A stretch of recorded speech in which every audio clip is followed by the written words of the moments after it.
Buongiorno e ben trovati a questa edizione del nostro telegiornale. In apertura la pandemia. Partirà operativamente domani la nuova campagna vaccinale decisa dal Ministero della Salute per fronteggiare la nuova epidemia da Covid. In regione potrebbero essere interessate circa 400.000 persone. Ci dice tutto Alexis Sabot.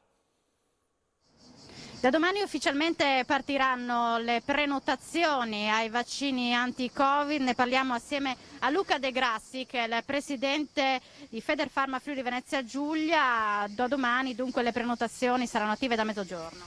Sì, finalmente abbiamo ricevuto le notizie, le prenotazioni saranno aperte da domani giovedì alle ore 12 e potremo quindi prenotare per tutti gli over 60, persone quindi con più di 60 anni, ovvero i nati dopo il 1962. Questo nelle farmacie ma anche nelle varie possibilità, le app? Certamente il servizio di prenotazione CUP è attivo nelle farmacie, ovvero attraverso anche tutti gli altri canali, aziende sanitarie, il numero telefonico unico e probabilmente anche attraverso l'app. Su questo bisogna chiedere alla Regione perché c'era un punto di domanda. Diciamo che domani apriranno le agende, domani capirete anche quando si effettueranno i vaccini, probabilmente dalla prossima settimana. Sì, probabilmente dalla prossima settimana le agende saranno aperte e ci saranno sicuramente disponibili posti per tutti quelli che vorranno effettuare la vaccinazione di questa quarta dose booster. È importante perché è una protezione per le persone, vista anche la situazione di crescita di questa epidemia che abbiamo vissuto in questi giorni. E si riduce intanto il numero di nuovi positivi che ieri aveva superato la soglia psicologica delle 3.000 unità. Nelle ultime 24 ore sono stati rilevati 2.247 nuovi contagi, 455 casi sono emersi attraverso 2.878 tamponi molecolari, ulteriori 1.792 infezioni tramite 5.821 test rapidi antigenici. Le persone ricoverate in terapia intensiva scendono a 5, mentre i pazienti ospitalizzati in altri reparti sono 216. Oggi si registra il decesso di una persona a Udine. Cambiamo argomento, era in programma alle 11.30 in prefettura Udine il vertice sulla sicurezza dopo la maxi rissa avvenuta a Lignano nel weekend. Torniamo allora da Alexis Sabot per gli aggiornamenti.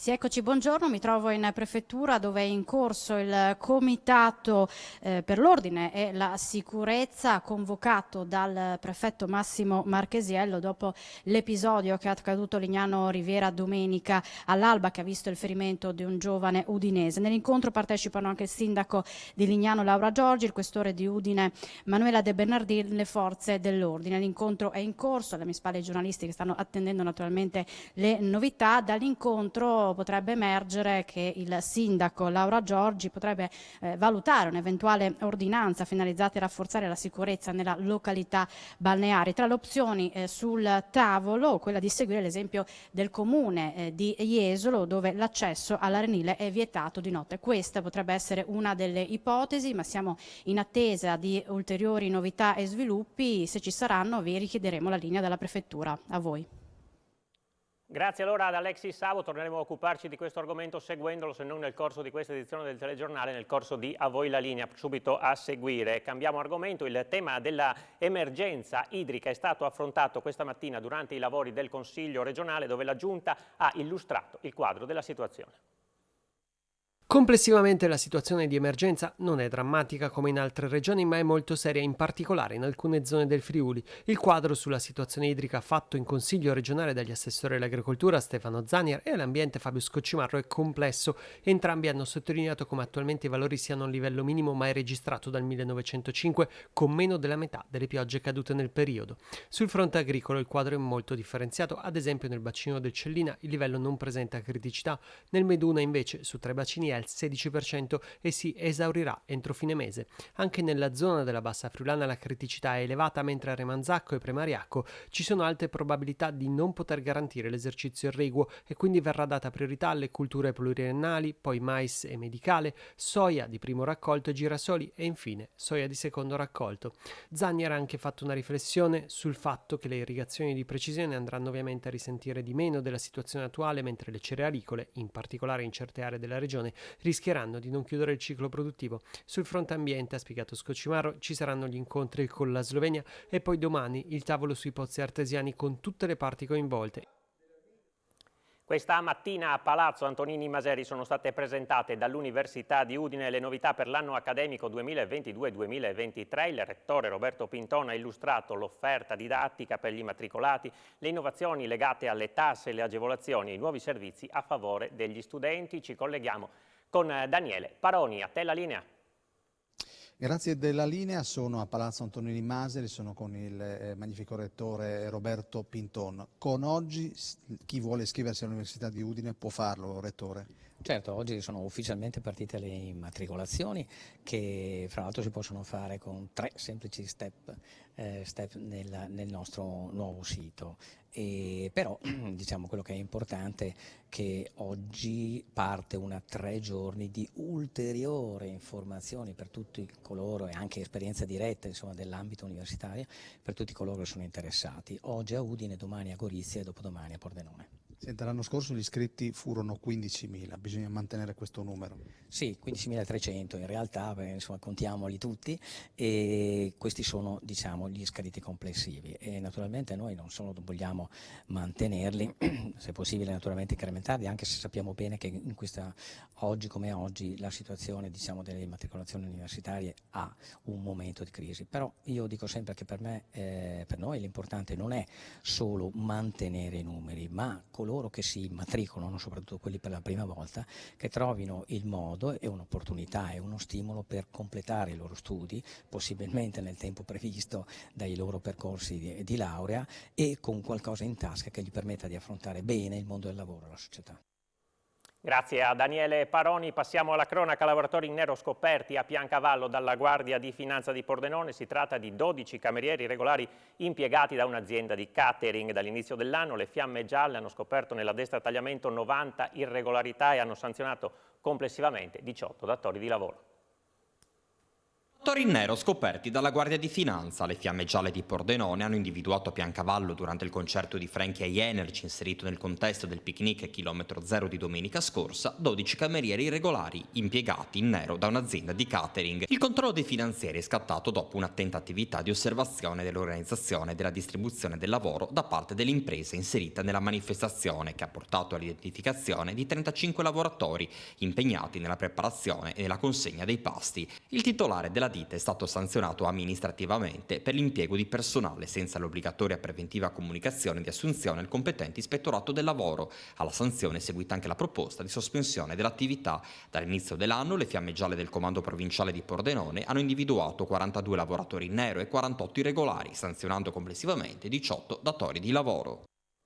2 persone a bordo di una barca a vela rimasta incagliata nei pressi del canale di uscita di Lignano Sabbiadoro sono state salvate la scorsa notte dai vigili del fuoco.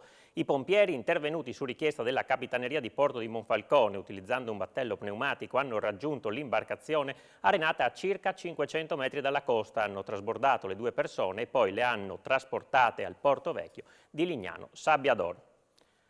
Ha rischiato di morire annegato un ragazzo di 15 anni di nazionalità ucraina ieri sera nel villaggio Bella Italia di Lignano. Era in piscina con alcuni amici quando ha accusato un malore.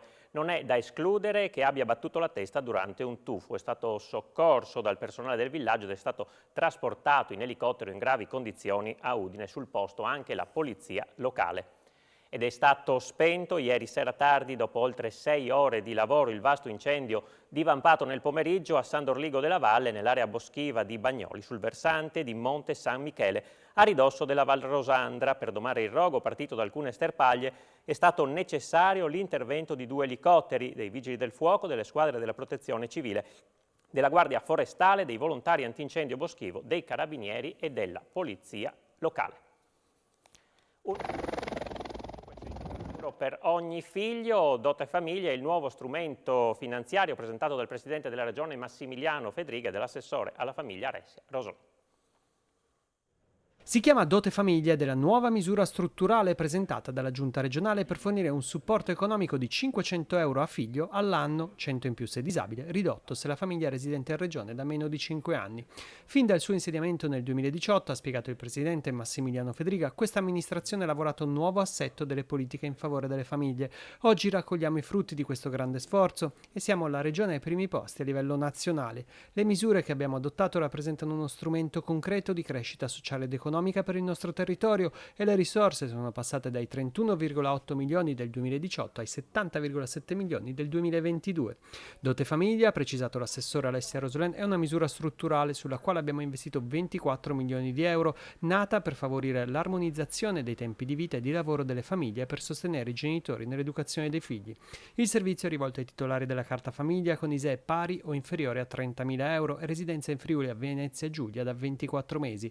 Il contributo servirà per coprire le spese sostenute nel 2022 riguardanti centri estivi, babysitting, attività ludiche, sportive e culturali e attività di doposcuola, corsi di lingua, ripetizione, servizi culturali o percorsi di educazione artistica e musicale. Va inviata un'unica domanda allegando le spese sostenute per tutti i figli minori dal 1 gennaio al 31 dicembre 2022 a copertura dell'importo massimo di 500 euro.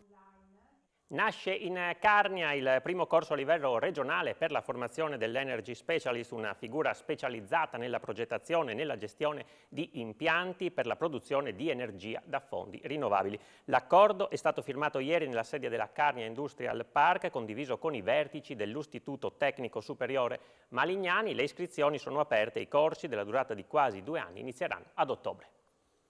Firmato a Tolmezzo un accordo fra la Fondazione MITS Malignani e la Carnia Industrial Park, un patto che ha come obiettivo il lancio del nuovo corso post-diploma per la figura di Energy Specialist che si formerà in meno di 2 anni nel Parco Tecnologico di Amaro. Una figura importante e attuale è quella del tecnico superiore per la progettazione e manutenzione di impianti energetici. L'ITS Malignani assieme a Carnia Industrial Park già da alcuni mesi hanno lavorato per creare un percorso formativo, la figura di un tecnico specializzato nel settore dell'energia.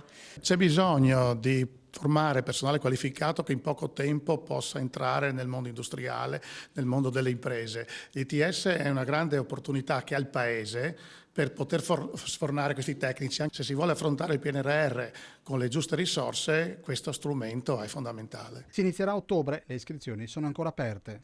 Le selezioni si terranno in 2 momenti diversi. Il primo momento è luglio e a tutti i giovani di mettersi in gioco in questo primo momento perché potranno accedere poi ai benefici dell'Agenzia per il diritto allo studio superiore, ma per chi fosse incerto e avesse qualche ripensamento c'è ancora la selezione di settembre. È tutto, dopo di noi l'approfondimento con Voi la linea, grazie per essere stati con noi, buon proseguimento di giornata.